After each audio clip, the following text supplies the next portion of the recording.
Like a dream come true. I'm literally at my dream. Behind the counter, you're seeing my love in the food. And it just goes, God, relationships in the food. We have conversations. We got to get up early, make appointments. I mean, it's a kiss on the forehead.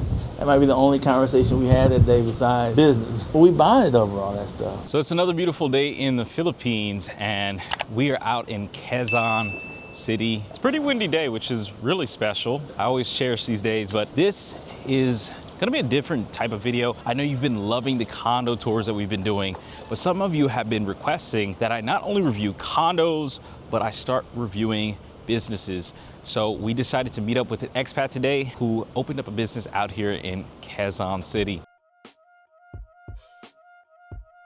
What's going on, James? Hey, how you doing? James, welcome to Everlasting Cafe. So we're in Quezon City. I'm from Flint, Michigan, born and raised. The Army took me all over the world. I came here in search of love and business and food.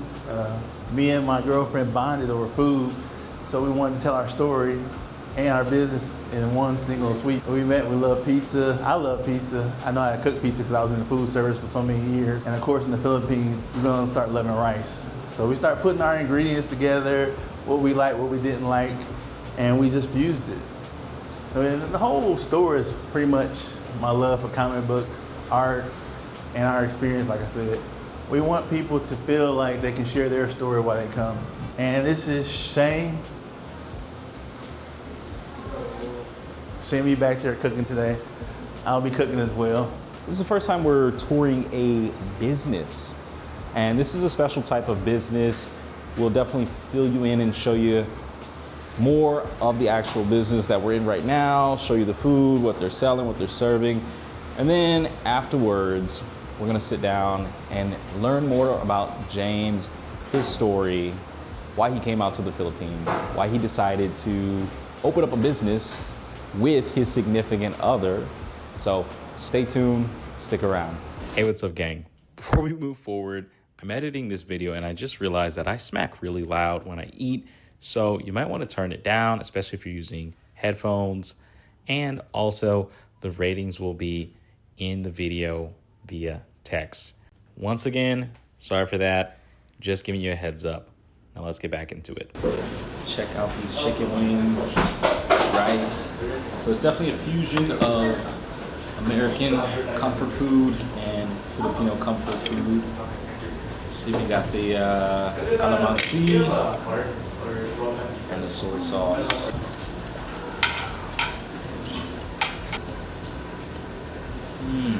Chicken adobo wings. Their own version of chicken adobo. Yeah. Some rice on the biscuit. Raw dog in it. Going for the baby biscuit. Okay. This is nice. Buttery. Okay. Let me dip it in a little bit of this jam. It doesn't need it. Let me do the maple. Dang. This might be one of the best biscuits I've had in the Philippines.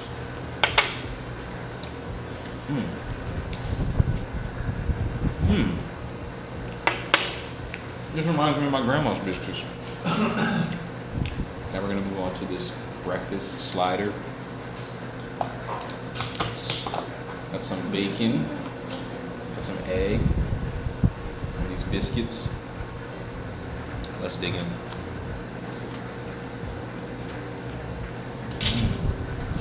How is it? Oh, this is tasty. Handmade, homemade. It's made with love. These are your grandma biscuits. I really like the biscuit. Yeah. Like, just think about Southern style comfort food. You know, you're waking up in the morning, your grandma's calling you, she's telling you, come eat, I made breakfast. That's what this reminds me of. Like Saturday morning, Sunday morning, some bacon or egg, sandwiched between this waffle. Let's go in for a bite.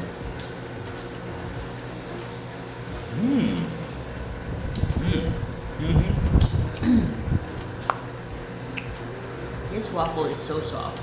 But it's thick. It's a thick waffle and a soft waffle. Yeah.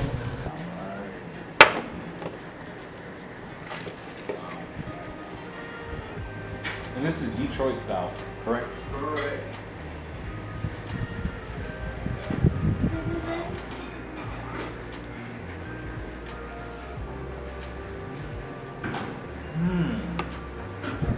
Everything. Wait a second. This is a really good slice of pizza. It's cheesy, it's got a nice crust. This is the best slice of pizza I've had in the Philippines. Let's take a sip. That always happens. 30 more seconds. Is that vanilla ice cream? I don't know. Looks like it.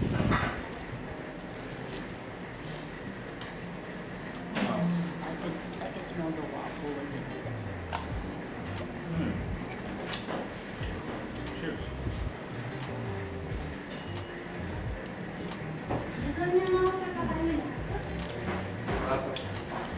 This is like a McDonald's frappe. I want some of that Manolo. Wow.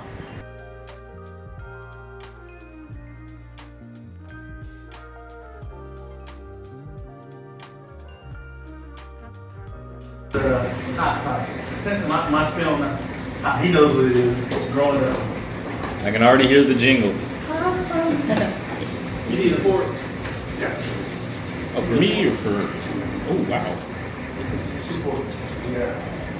I'm gonna get a pint. Insane cheese pool.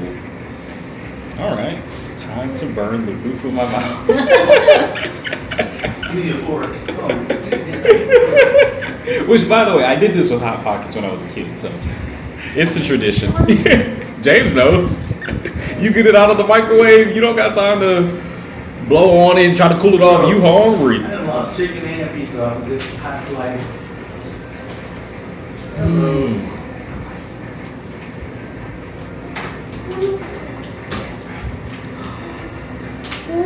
Yeah, the cheese pool is crazy. Okay, I can do.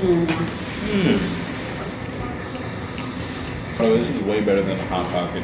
I'm sitting here with James, and once again, I appreciate you inviting us over here to not just learn about you, your life out here in the Philippines, what it takes to open up a business, but really sharing something that you're passionate about, which is food. Yeah. So it's the food and the relationships. So sometimes things can't be communicated with words. For us, it was like I said, we food, and we want to share that experience with your girlfriend. You know, racial and international relationships from all over the world.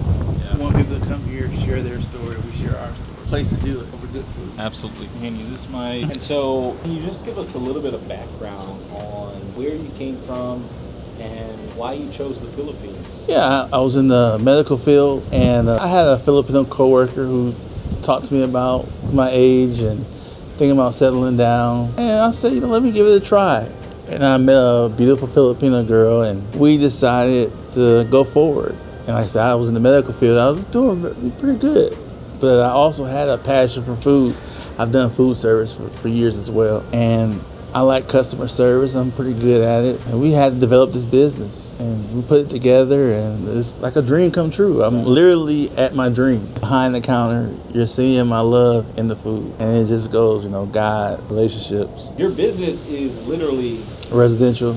inside a residential area. Yeah. So you kind of already have some built-in customers. Right. Here. I was a Airbnb guest here. And so the cool part is you've already walked around, and I had pictures of me walking here when this was empty. Wow. So you were an Airbnb guest, and then you saw this spot, said this would be a great spot to open up a business. Yeah, so it was just like, and then the food park across the street as well. Right. Those ideas were being put together. How can we serve the people? How can we get the most customer attention? What's something that, you could serve that's easy to make? Yeah. Pizza, French fries. We make really good egg rolls too, just to let you know. We're gonna put them back on the menu. But so yeah, so we had to come up with a cuisine, business plan, put things together, and here it is. And then, like you said, we live here as well. Okay, so that's very convenient to live where you work where you live. You can kind of just, grind it out. You don't have to worry about getting in a car, going somewhere. As soon as you wake up, boom, let's get it. Yeah. Yeah. So what was that process like to go from not having a physical location to getting an actual physical location and opening it up? Because I know there's probably a lot of red tape involved. Yeah, that was another part of our journey, because people say, how did you guys did a lot of things so fast. Are you sure about this, sure about that? But that was what bonded us. We literally went all over the Philippines to get the refrigerators, to get the permits, to get the cart. Everything you see here came from different places. Right. And so we're in the Grab, we have conversations, we gotta get up early and make appointments. I mean, it's a kiss on the forehead. That might be the only conversation we had that day besides business. But we bonded over all that stuff. So that's a part of our story. And at this point, we look forward to teaching people who want to do the same thing, coming here, how to put those permits together, how to put the business plan together, what to look for, what to avoid. So with that process, how long did that take from I want to open up a business to we got the doors open, we got the signs up? Like, how long of a process was that? I would say I have pictures of me at work in the States where I was setting things up, how one of my workstations. But from there, from the concepts of putting things together, schematics, blueprints and all that, it probably took us 3 months. Now, the cool part about it is what you experienced with the food. That took us a month. That's what I'm most proud of, that we have homegrown recipes for things that you can't find anywhere else. It's proprietary to us. That's awesome. So 3-month process. And when I say 3 months, or when you say 3 months, that means permits were approved, this was approved, we signed the lease. And I would have them stay in the most remote area and then come into town and take care of business and do it, spend the time. But my situation, I used to kind of regret it, but now it's more of an empowerment thing. It's like we really came up with a way to do this in such a short amount of time. I would put that challenge to anybody. I don't think they could see. I got you. So realistically, this is a blessing. Oh, have absolutely. It happen, absolutely. 3 months. Absolutely. But realistically speaking, for other expats who are wanting to come out here and open up a business, about 6 to 8 months. I would give them 6 to 8 months, and I would give them, you got to do your recon, business plans, license. You have to make sure what you're selling, over language, over cultures, it has to translate. Yeah. It can't just be, I loved it in America, so everybody's going to love it here. Right. Oh, I know Filipinos in America, so it's not the same experience. Right. Yeah, we had to learn that, but now we can teach that. I got you. That makes sense. Outside of the paperwork that's involved, understand your market, understand, your ideal customer, your ideal avatar to best help and serve them. And employees as well. You have to know how to train. Excuse this noise. That's probably one of my favorite sounds. I love the scooters here. So my background, I have a military background as well, and the primary duty of a non-commissioned officer, which I was, is training. So I've always had a passion for training that came from the Army. So you had to learn how to train people who've never dealt with pizza or food and give them a step-by-step process so they can understand it. I'm proud of the system we put together because it's, you're new to it or my restaurant, but I'm pretty sure over the course of a week you can see how we do things. Right. I probably get you to start making stuff. Yeah, y'all can catch me in the back, serving it up, tossing the dough. We roll dough here, but okay, roll. We definitely can't because we do deep dish, so I can roll it, but I can do traditional. Okay, that makes sense. Yeah, that's very interesting. There's a lot of dynamics at play when it comes to opening up a business. Obviously, you're dealing with different culture, different people, different rules, different, set of guidelines, paperwork, process. Like, it's all different. What was the most challenging part about opening up your own business out here? It couldn't just be one thing. But one thing is my temperament. I am a hard charge. Want it done right. You have to have that. If you have that temperament, it's good for business. It's good for results, but it's not good for people. So you have to learn how to tone your temperament down, or me personally, I have to turn down a little bit and learn how to be more effective in different ways. Right. So that was a challenge. And that's an emotion. So you think, well, I know what I said wasn't bad. How do you know it affects you?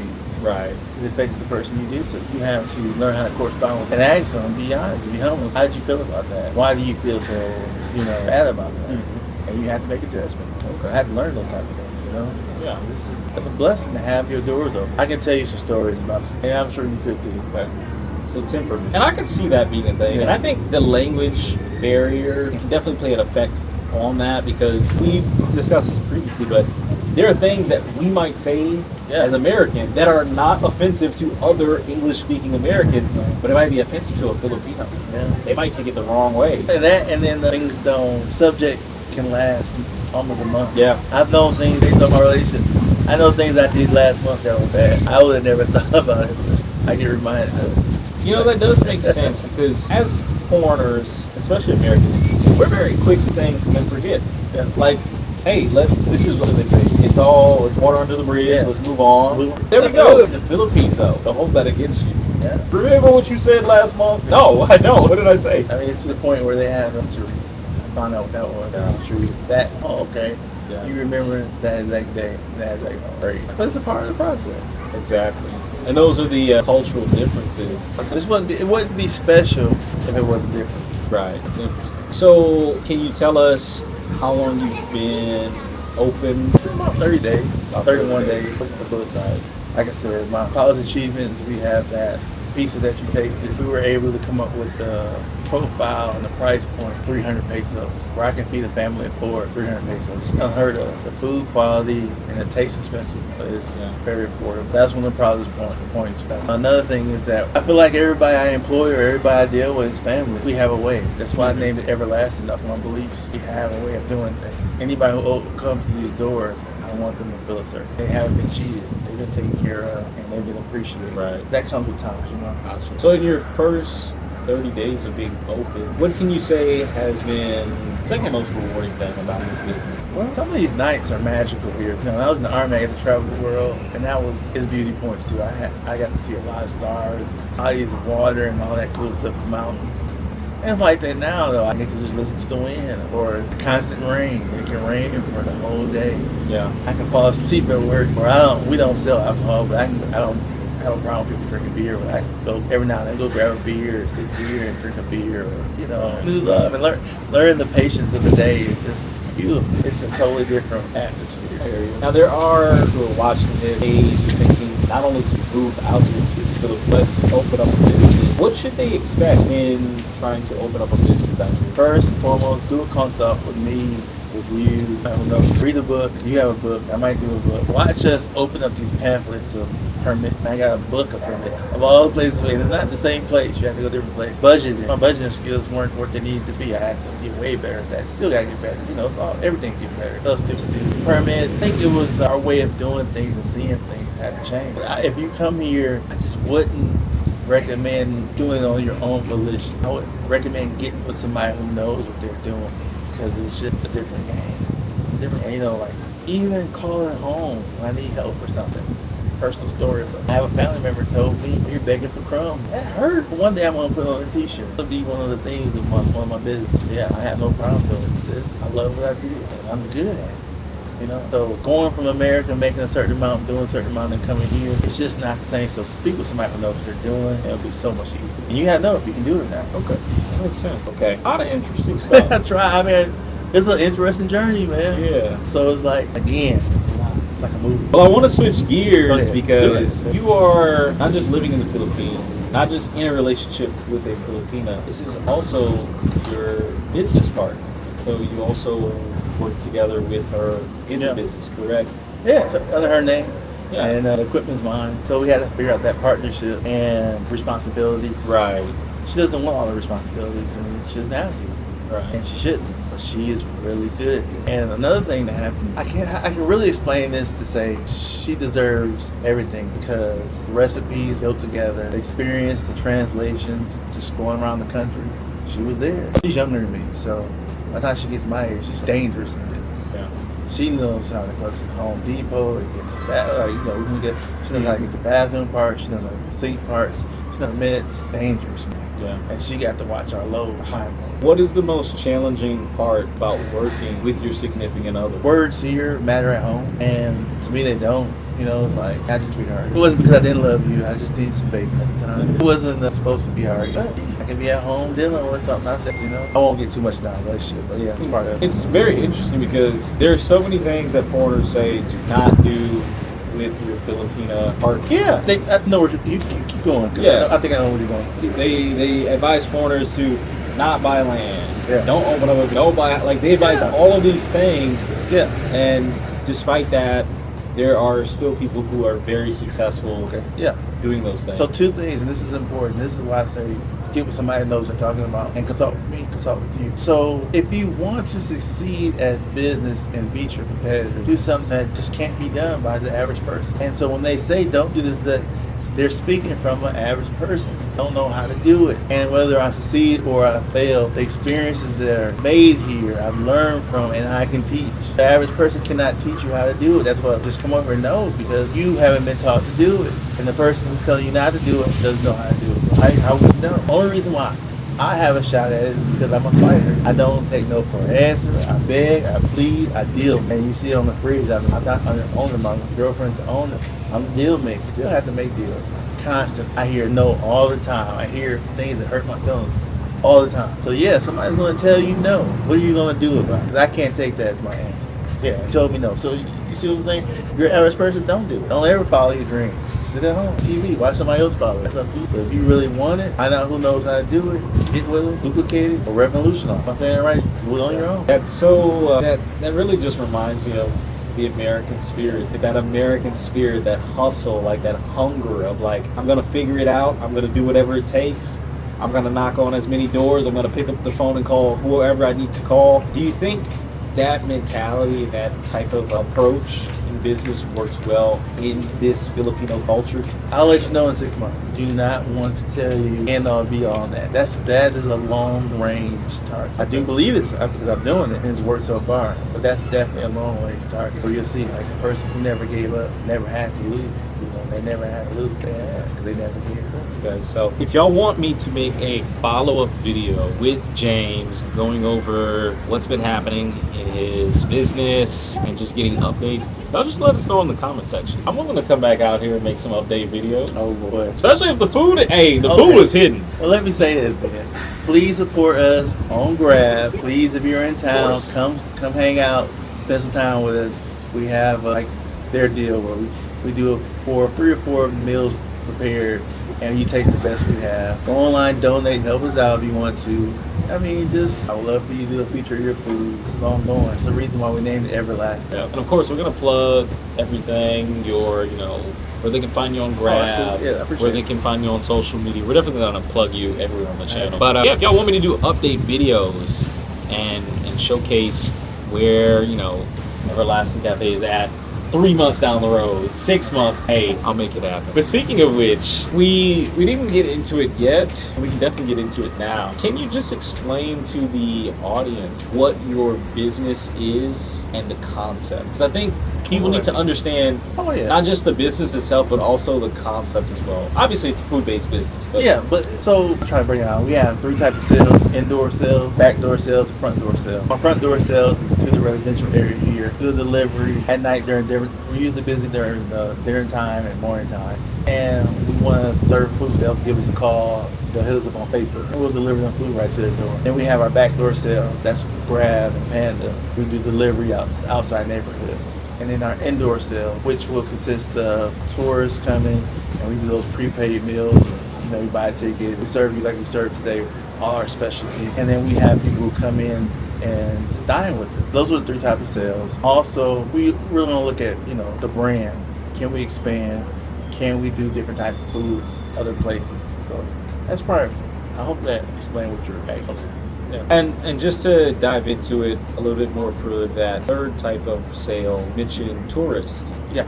So can you explain that a little bit more? Yeah, so I've had you and your girlfriend start by me and my girlfriend, and then I have another friend. He's in an interracial relationship. I want people to come here, have questions about their relationship, their experience. I want them to come here and we swap stories. We have strengthened each other in our experience. Like, you're a great young man. Hopefully it's vice versa, like not just the food we've spoken together and we've networked, of course. So we become stronger from that. It's hard sometimes when you go off and you're on your own. Yeah. When you think you're on your own. You think your situation is so unique. And you have an argument with your significant other, your Filipino girlfriend, or your American husband, or vice versa. And you're like, man, who can I talk to about this? This is the place you can support, because it's, you know, one of the biggest things in your life, your relationship. How do you know? Yeah, we did it earlier. We talked about certain things. Yeah, that's awesome. And over good food. Of course. It definitely brings people together with Yeah. food. And I know it's very difficult to have a food business in America. There's so much competition.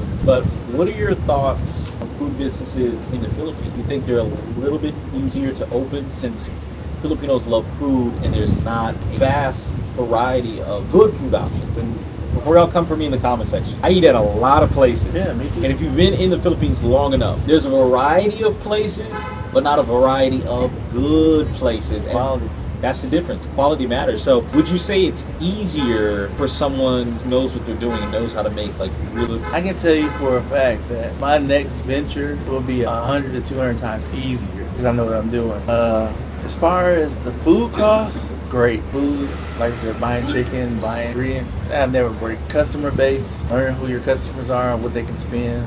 That's a big deal. I didn't know anything about the regions and all that. That's, you know, play to your area. I would say, for me, this is what I'm getting out of it. Quality and in your experience. Can you offer somebody a dynamic experience? I'm not the rooftop, you know. I know people love the rooftops and all that fancy. That's the experience in itself. But I don't like doing it every time. But the experience here is that you get to meet people who have a similar situation. And, you know, so it's about your experience. If you can offer experience and really good quality food, you should do well. You know, I've tried so many things today that I didn't even know I can get in the Philippines. Now, people might be seeing, you know, the videos. They might see, you know, the food itself, and they might think, well, Floyd, of course you can get biscuits in the Philippines.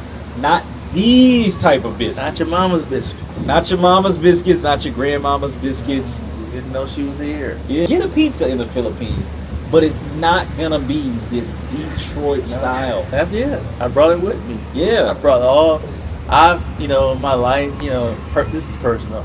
I never thought it was going to be a super long life. And I live kind of dangerous, you know. But I've always had this memory of my experiences where I feel like I can tap into them. I can tap into all my experiences in food service, in the army, the military. It's like the lesson that was learned yesterday. So I brought it with me. But I mean, I know what I miss, that hot pocket feeling, coming home from school and cracking that hot pocket in the microwave. I know about that biscuit when, you know, your grandma says, let me get that brush, the oil, and you know, you sitting at that table and she telling you a story. I know that feeling that comes with that food. So if I can put it together and put it on the plate, people gonna come running.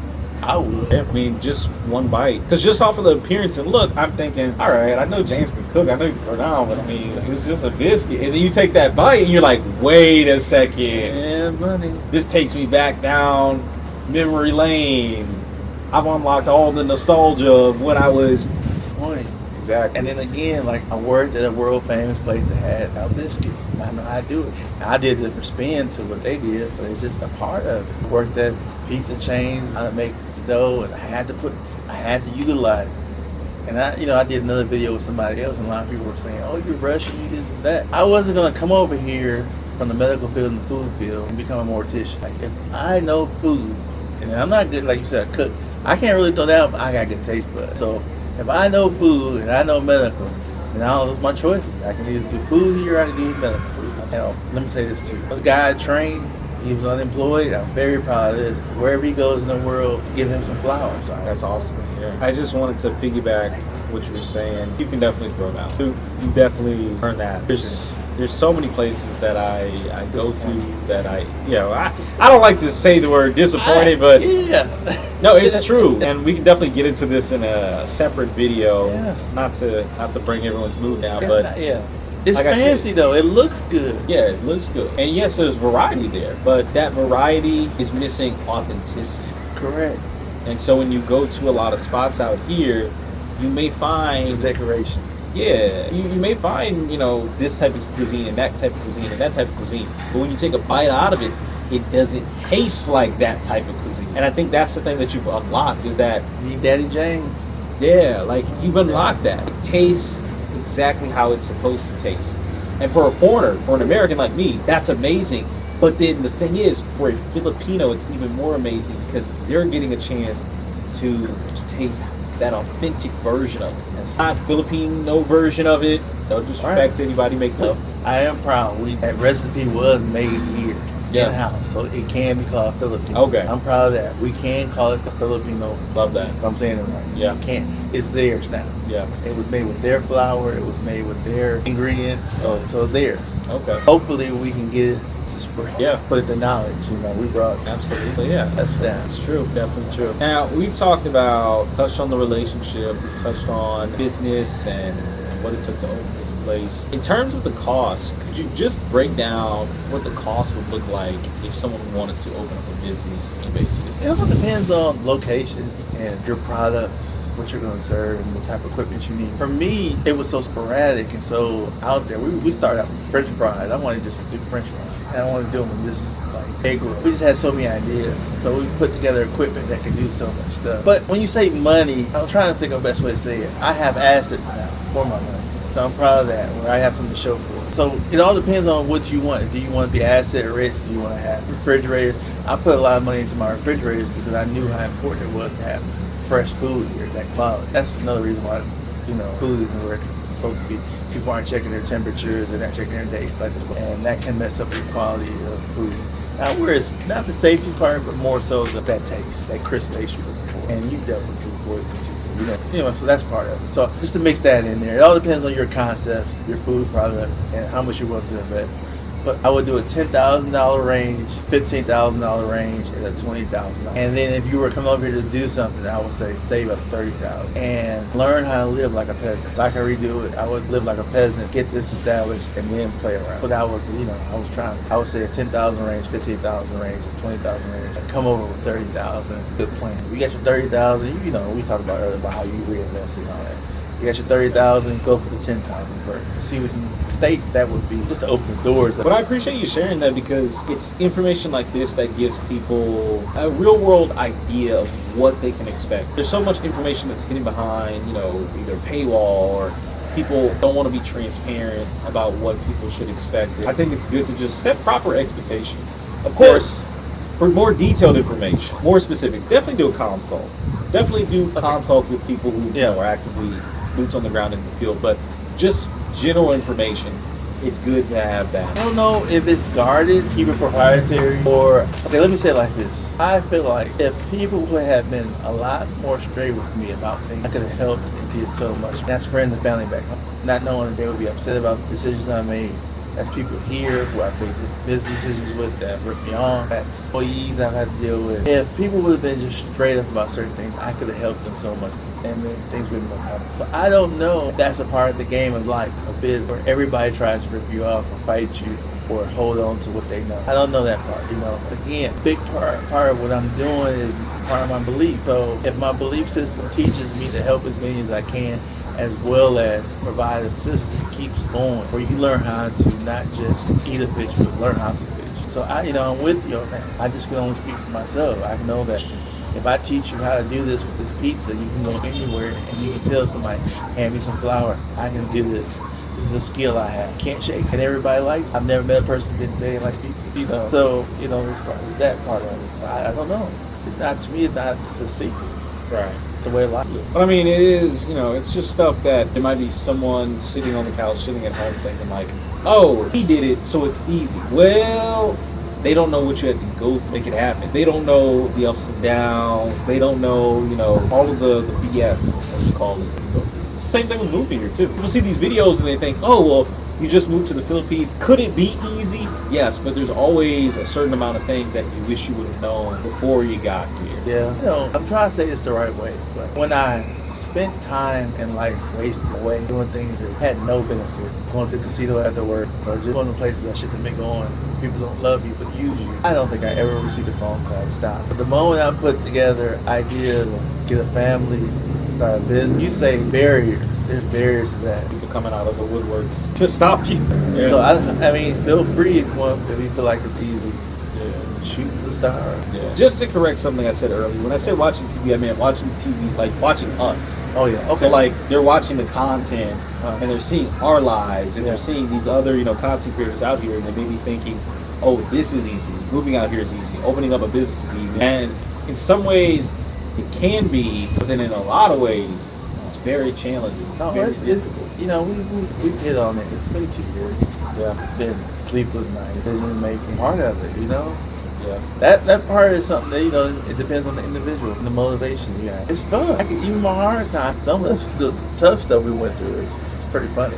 Yeah. Now it is, but man, you know, at certain points we did not think this place was going to open, and I don't have a home to go back to in states like that. I had to go back home with a lot of humility, though, guys. It didn't work out like I thought, you know. So it was times it was like, I'll make these numbers. Yeah, it's tough. But it's good to know that you still have this fighting spirit. You still have this, you know, never back down mentality. We got to go all in. We got to do our best. We got to show up every day. Have to.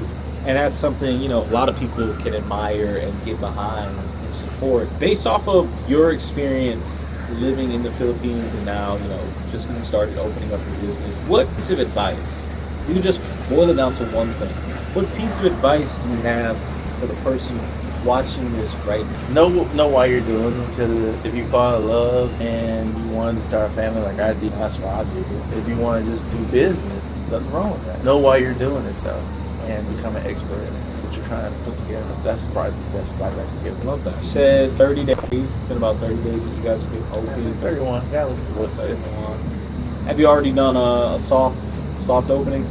Yeah, we did our openings and Okay. we did. I mean, it's doing decent. Like I said, we just need to get our online and our visitors and 30% to 50% growth. We're fine. I Okay. won't complain at all. And then, but what I think we could do, man, based off of what you said off the food, people said, I think we could do some things, man. I just need the right people in my life. I have them now. More like you, more conversations, people who know how good business, you know, investors. I think we can do some big things, man. Because if I can get you to sit down at my table, man, and take my food, I got you as a customer forever. That's how I feel. Yeah. Well, for the people, viewers back home, and also, you know, viewers in the Philippines, if they want to find you, where can they find you to support your business, to support Everlasting Cafe? Where are you at? TikTok, we're on Facebook, we're on YouTube. So we'll send you that link tree. Yeah. We're on PayPal, we're on Grab and Panda. So we're out there, and we also want people to exchange stories too. Just as much as I want to give, take, I want to go back and forth. I want people to give us their stories as well. And we want to help out. Like, hopefully, my deal, this helps you. Hopefully you score big on the YouTube. Hopefully I score big on the food. Yeah. That's the everlasting one. Where we just do better and bigger things. You come back, you got a little gray in there, and I get more gray in mine, and we're shaking hands and we're saying that we did this. And we brought 2 more people here. 2 more people here, and we got more stories to tell. You know, this is a beautiful place. It's a part of paradise. It's a good thing. Absolutely. Hey, what's up, guys? I just want to thank you all for watching today's video.